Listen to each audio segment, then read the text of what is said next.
Why don't avoidants worry about losing you? Is it because they don't care? Or are they just a bit too full of themselves and keep on taking you for granted?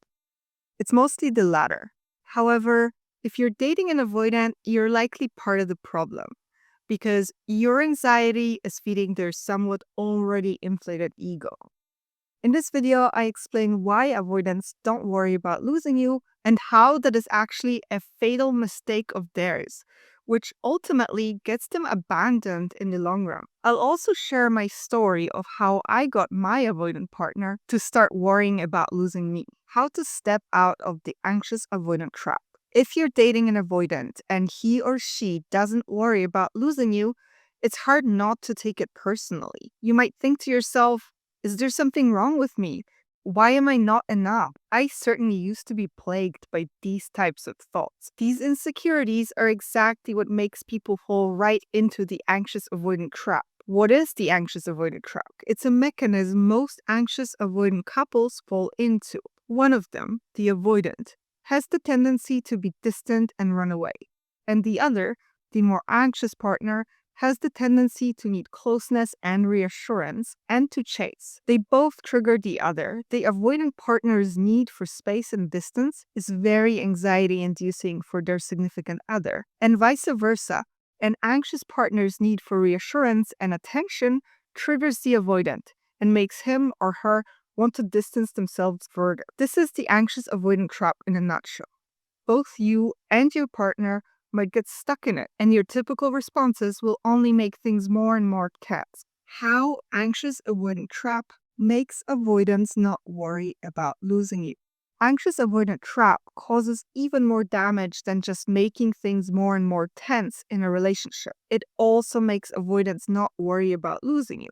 It's one of these mechanisms that is best explained with an example. Here's where I want to share some of my own story with you guys. I used to be the anxious partner, and Gabriel, my husband I'm running this channel with, was a dismissive avoidant. He would deactivate and withdraw. He also used to diminish his feelings for me, and I'd take it personally.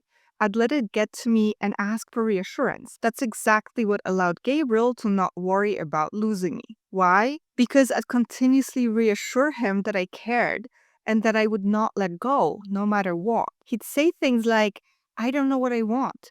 And I'd respond, but what we have is so special. I want you. This is where our problem started. He didn't need to worry about losing me because I'd constantly tell him he doesn't need to worry about it. You see, avoidants are gamblers. They keep on risking losing you, but betting that you won't leave. They do this because you keep on telling them that you're not going anywhere. Even if you're not using these words, you're likely communicating it with your actions. You might send them thoughtful gifts or messages. You also might keep on sticking around even when they're dismissive or selfish. Avoidants bet you're so hooked, nothing will ever change between you guys. No matter what. What will shock you is that they always lose this bet in the long run. How not worrying about losing you gets avoidance abandoned. I coach people on getting their ex back, so I also speak to a lot of avoidants. It's always the same story with them. They say things like, I thought I didn't care that much, or I thought I still had time. Now my ex isn't giving me a chance anymore or is seeing someone else, and it's making me realize that this was the love of my life and I blew it. Avoidant attachment is a mental health issue. It makes people sabotage their relationships and keeps them lonely and isolated.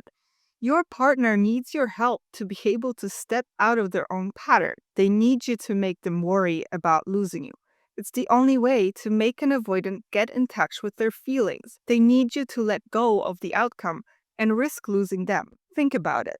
Your avoidant partner keeps on betting on you sticking around. And they're mostly right. You stick around even when they let you down or reject you. You can do the same thing. You too can bet on them sticking around or coming around after you're selfish or rejecting. Stop appealing to them and making sure things between you are always pleasant. Stop letting your avoidant partner get away with dismissing you or letting you down. This is what I did. Gabriel kept on breaking up with me and getting back together. So much so, I lived in constant fear of our relationship ending. But when he broke up with me the third time, I said to myself, enough is enough. I was angry at him and I let him feel it. He didn't like it, He blamed me for being upset, but I stood my ground and insisted that I'm right. Eventually, he became apologetic and never broke up with me again. It's not easy to build up the courage to stand up to your avoidant partner, but it's what it takes to make things work between you guys. Otherwise, their issues will sabotage things and drive you two apart. If you're struggling because your partner isn't worrying about losing you, I have something that can help. Gabriel and I developed a program to help people deal with an avoidant partner. It's called Attach and Avoid It. In here, we build you up so that you stop blaming yourself and become more secure. We also give you tips and scripts on what to say and do to stand up to your avoidant partner and make them value you more. If you want to check it out, I'll link it in the description. If you're on the lookout for more attachment style advice, subscribe to our channel. And if you have any questions, don't hesitate to leave me a comment. Thank you for watching.